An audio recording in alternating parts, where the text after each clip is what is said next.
ભણાવવા માટે શિક્ષક નથી કે છોકરો આગળ જાય. આજે વિચાર કરો, આપણા વિસ્તારમાં કોઈ 11 બાર સાયન્સ લેવું હોય એને ભણવા માટે સાયન્સની કોલેજ નથી. આપણી કમનસીબી છે કે આપણા જિલ્લામાં સાયન્સ કોલેજ નથી. આમંત્રણનો કાર્યક્રમ કરતા હતા અને જ્યારે પરીક્ષાના પેપર ફૂટતા હતા એવા કોઈ પણ મુદ્દા ઉપર તમે એમને વાત કરતા હતા ત્યારે એ કહેતા હતા કે આમાં મારો જીવ, મારો શ્વાસ આ શરીરમાં છે ત્યાં સુધી હું તમારી સાથે લડવા માટે તૈયાર છું, પણ આ સહન ન કરાય.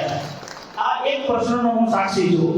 એવી રીતના ખેડૂતોના પ્રશ્નો આવતા હતા. માની લો કે કદાચ પાક વિભિન્નનો પ્રશ્ન હોય, મોસમ ખરાબ થઈ ગયો, વધારે વરસાદ થઈ ગયો હોય, ખેડૂતો ત્યાં આવીને રડતા હોય અને એ મહામંથનના મેસેજ દ્વારા કૃષિ મંત્રી જ્યારે થરથર કાપતા હોય અને એક હજારના કરોડના ટિકિટ દેવા પડતા હોય ત્યારે ઘણા બધાએ મને લાગે એમને રજૂઆત કરી છે કે સુધાભાઈ તમે આ એક માધ્યમ દ્વારા ગુજરાતના આટલા લોકોનું સારું કરી શકો છો તો તમે રાજકારણમાં આવો, આખા ગુજરાતનું સારું થાય.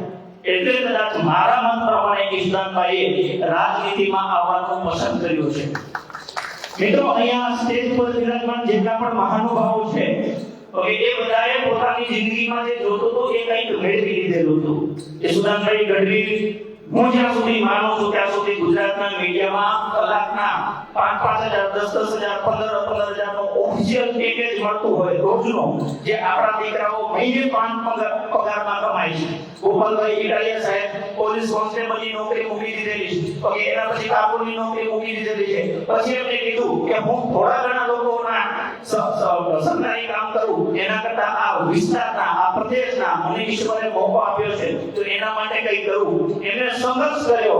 ઈશ્વર એમની સાથે હતા, ગુજરાતની જનતા એમની સાથે હતી અને વિસાવદરને આ ભવ્ય અવસર મળ્યો તો આજે આપણી વચ્ચે એક એવા ધારાસભ્યો મળ્યા છે કે ગુજરાતના નાનામાં નાના માણસને સાંભળે છે. મિત્રો, ખાસ વાત કરીએ કે મતદાનમાં કેટલી તાકાત છે. આપણે ત્યાં સૌથી પહેલો પ્રસંગ આવે બાળકના જન્મનો.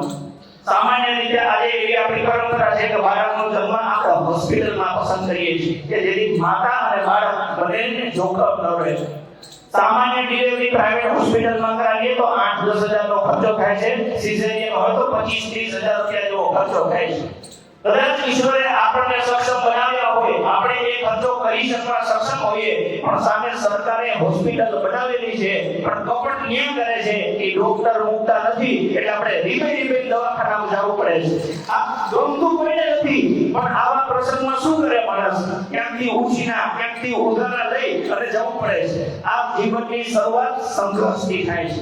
એક બાળક જ્યારે મોટો થાય આપણે આંગણવાડીમાં મૂકીએ તો એના સારા પોસ્ટર બને છે કે બાળકને આવું પૌષ્ટિક ભોજન આપીશું, પણ ત્યાં તમે રોજ તો એ સડેલા ઘઉંનું બનેલું ખવડાવે છે. એ બાળક મોટો થાય, પ્રાથમિક શાળામાં જાય તો કે અહીંયા ઓરડાઓ નથી, શાળાઓ નથી અને જ્યાં સારા બિલ્ડિંગ બનાવ્યા છે ત્યાં ભણાવવા માટે શિક્ષક નથી. એ છોકરો આગળ જાય. આજે વિચાર કરો, આપણા વિસ્તારમાં કોઈ 11 બાર સાયન્સ લેવું હોય એને ભણવા માટે સાયન્સની કોલેજ નથી. આપણી કમનસીબી છે કે આપણા જિલ્લામાં સાયન્સ કોલેજ નથી.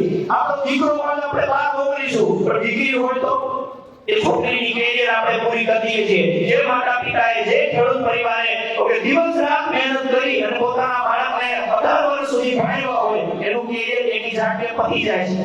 પછી તેની આગળ આપણને લોરીઓ પાઇપો તો કે અહીંયા દેવભૂમિ દ્વારકામાં મેડિકલ કોલેજ ચાલુ થશે. ક્યારે એ કોલેજ?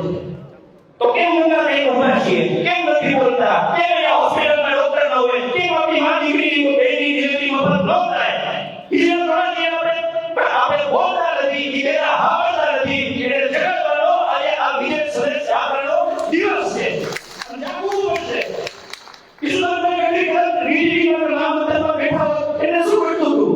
પણ એને અંદર એક પીડા હતી અને એ પીડા માટે થઈ અને નક્કી કર્યું કે મારા વિસ્તારમાં મારે શરૂઆત કરવી. બાકી ગુજરાતની 182 વિધાનસભામાંથી એટલે કહેતા ઈશ્વરભાઈ અહીં કરો, પણ ઈશ્વરભાઈ આ વિસ્તાર પસંદ કર્યો છે. આપણી સૌથી જવાબદારી છે. એક વખત ચૂક્યા છીએ, આપણી વિધાનસભામાં જંગી બહુમતીથી આપણે જીતાઈએ અને એને પર ધારાસભ્યમાં મોકલીએ.